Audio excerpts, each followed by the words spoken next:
మిత్రులందరికీ భోగి పండుగ శుభాకాంక్షలండి. జనవరి 13వ తేదీన సోమవారము పుష్య పౌర్ణమి భోగి పండుగ. తెలుగు ప్రజలమంతా భోగి పండుగను జరుపుకుంటాము.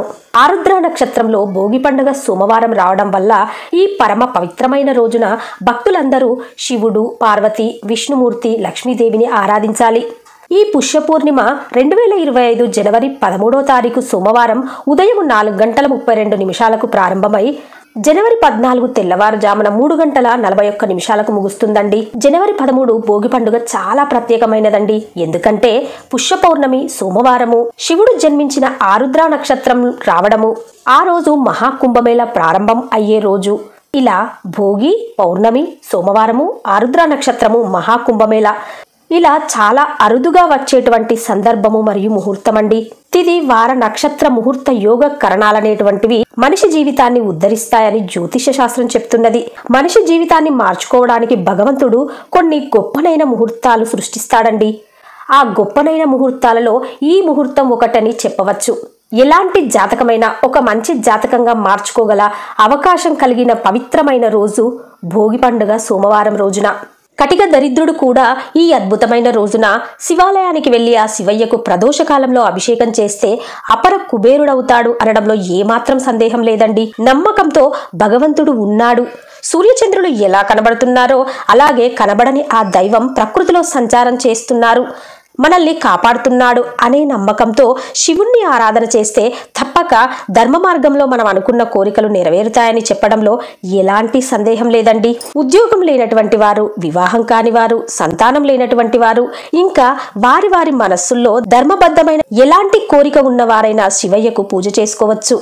ఆ పరమశివుడు భోలాశంకరుడు జనవరి 13వ తేదీ సోమవారము మనతో పాటే ఉంటాడు, ఆ శివయ్య మనతో పాటే ఉంటాడు అనే ఏదైనా ఒక రోజు ఉందంటే అది సోమవారము. మన జన్మ సార్థకం చేసుకునే రోజు నమ్మిన వారికి నమ్మినంతండి. భోగి పండుగ ప్రతి సంవత్సరం వస్తుందండి. ప్రతి సంవత్సరం మనం జరుపుకుంటాము. భోగి అంటే భోగభాగ్యాలు ప్రసాదించేది అని అర్థం. ఆ రోజు మనమంతా ఇంట్లో ఉన్న పాత వస్తువులు, అంతేకాక మన చెడు ఆలోచనలు, మనల్ని ఇబ్బంది పెట్టే సంఘటనలను ఆ భోగి మంటల్లో వేసి కాల్చేస్తాము. ఇక ఆ క్షణం నుండి మనం కొత్త లైఫ్ స్టార్ట్ చేస్తాము. మన లైఫ్ ఆనందంగా మనకు నచ్చినట్లుగా ప్రతి సెకండ్ ఉండాలని మనందరం కోరుకుంటాము. అంతే కదండి. మన జీవితంలో ప్రతి క్షణం మనకు నచ్చినట్లుగా జరిగితే అంతకంటే అదృష్టం ఇంకేముంది చెప్పండి. మన ఇంట్లో పనికిరాని పాత వస్తువులు ఉంటే భోగి మంటల్లో వేస్తాము. మరుసటి రోజు కొత్త వస్తువులు తెచ్చుకుంటాము. అలాగే మనం కూడా కొత్త జీవితం ఫ్రెష్గా స్టార్ట్ చేస్తాము. ఏమంటారు? ఇంకా మన పిల్లలకు దిష్టి దోషాలు తొలగించుకోవడానికి భోగి రోజున భోగి పండ్లు పోస్తాము కదండి. రేగు పండ్లు, చెరుకు ముక్కలు, చిల్లర కాయిన్స్, పువ్వులు వేసి వాటినన్నింటినీ కలిపి 5 సంవత్సరాల లోపు పిల్లలకు కొత్త బట్టలు వేసి భోగి పండ్లు పోస్తూ ఉంటాము. ఇదంతా ఇంట్లో చాలా సందడిగా ఉంటుంది. కుటుంబంలోని వారికి ఆనందం కూడా కలుగుతుంది. ఈరోజు భోగి పండ్లు చిన్నపిల్లలకి పోయడం వల్ల ఇక ఆ సంవత్సరం అంతా తమ పిల్లలకి ఎలాంటి దిష్టి దోషాలు ఉండవని, పిల్లలు వృద్ధిలోకి వస్తారని తల్లిదండ్రుల ప్రగాఢ విశ్వాసం. అలా పిల్లలు కొత్త బట్టలు వేసుకొని భోగి పండ్లు తలపై పోసుకుంటుంటే పిల్లలు ఆ తర్వాత వాటిని ఏరుకొని తినడం అంతా చాలా సందడిగా ఉంటుందండి. ఈసారి వచ్చే భోగి పండుగ ప్రత్యేకత మహాకుంభమేళ స్టార్ట్ అవుతుంది. పుష్కరిణి స్నానాలు ఆరంభమవుతాయి. సోమవారం శివయ్యకు ప్రీతికరమైనది, నిండు పౌర్ణమి, పైగా ఆరుద్ర నక్షత్రం, ఇవన్నీ ఆ శివయ్యకు ఇష్టమైనవి. కుంభమేళ సందర్భంగా ప్రయాగరాజ్లోని త్రివేణి సంగమంలో 3,000,000 దేవతలు భూమి మీదికి వచ్చి స్నానమాచరిస్తారని మన నమ్మకం. శివయ్య భూమి మీద అడుగు పెట్టే రోజండి. ఈ సంవత్సరం వచ్చే భోగి పండుగ సోమవారం రోజు శివయ్య కైలాసం వదిలి భూమి మీదకు వస్తాడు అనే మాట వింటుంటేనే ఈ జన్మకు ఇది చాలు అనిపిస్తుంది కదండి. ఏమంటారు? శివయ్య భూమి మీద అడుగు పెడతాడు అంటే శివుని అంశ మహాకుంభమేళాలో పుష్కరిణి స్నానాలు ఆచరించే చోట తిరుగుతుందని మన నమ్మకం.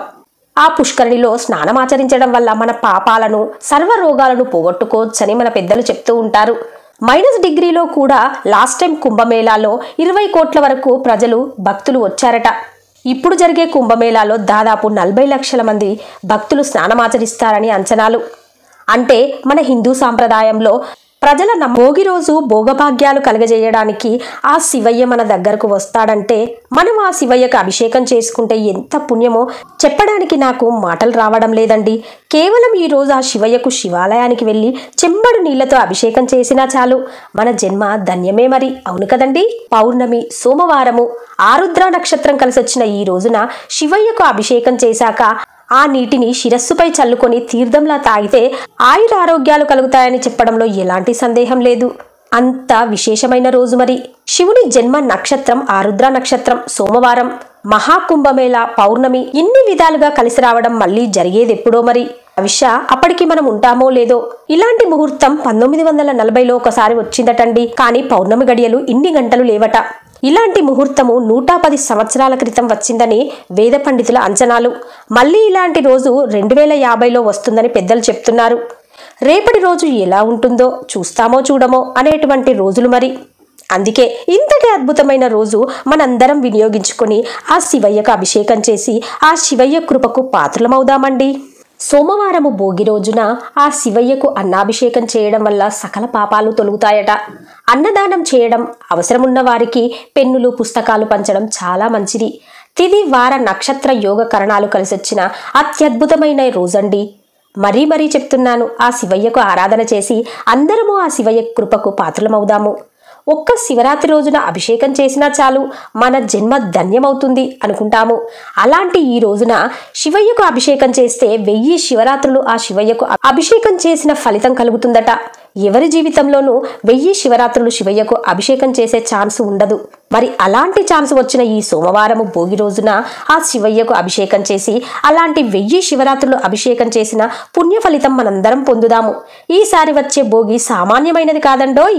భోగి అంటే భోగభాగ్యము ఇచ్చేదే కాదు, జీవితంలో వచ్చే కష్టాలను, దారిద్ర్యాలను, జాతకంలో ఉన్న సర్వ దోషాలను తొలగించే పరమ పవిత్రమైన రోజండి సోమవారము భోగి పండుగ. దయచేసి ఎవరు ఈ రోజున మిస్ అవ్వకుండా ఆ శివయ్యకు అభిషేకం చేద్దాము. నవగ్రహాలకు అధిపతి ఆ సూర్యుడు, ఆ సూర్య భగవానునికి అధిపతి పరమశివుడు. ఆ పరమశివుడే మనతో ఉంటే ఆ గ్రహ దోషాలు మనల్ని ఏం చేస్తాయి? ఏమీ చేయలేవు. ఈ సోమవారము శివయ్యకు అభిషేకం చేసిన జలాన్ని మన శిరస్సుపై ధరించడం వల్ల భూమిపై ఉన్న పుణ్యనదుల్లో స్నానమాచరించిన ఫలితం మనకు కలుగుతుందని పెద్దలు చెప్తున్నారు. అంత పరమ పవిత్రమైన అత్యద్భుతమైన రోజు భోగి సోమవారము.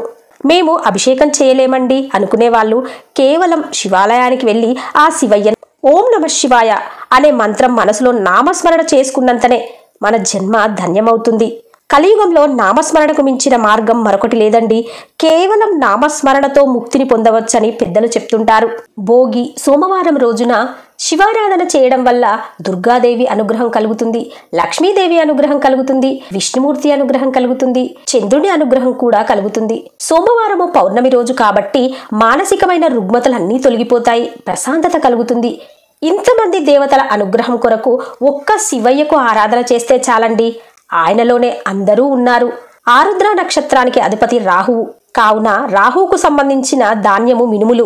ఈ మినుములతో వడలు చేసి ఆ శివయ్యకు సమర్పిస్తే ఆ ప్రసాదాన్ని మనం స్వీకరించిన మనకు ఆయురారోగ్యాలు కలుగుతాయి. శివయ్యకు దుర్గమ్మకు ఇష్టమైన మినపవడలు చేసి శివ అష్టోత్తరము, దుర్గా అష్టోత్తరం చదువుకొని వడలు నివేదన చేసి ఆ ప్రసాదాన్ని స్వీకరించడం వల్ల మనకు ఆరోగ్యం చేకూరుతుంది. ఇంకా మిగిలిన వడలు పంచిపెట్టాలి.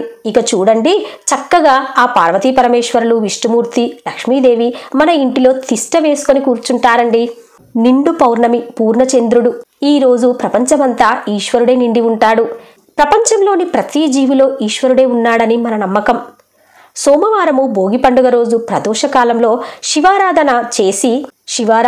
శివునికి అభిషేకం చేయడం వల్ల కోటి సోమవారాలు శివయ్యకు అభిషేకం చేసిన ఫలితం కలుగుతుందని, కోటి సోమవారాలు శివయ్యకు అభిషేకం చేసిన ఫలితం కలుగుతుంది.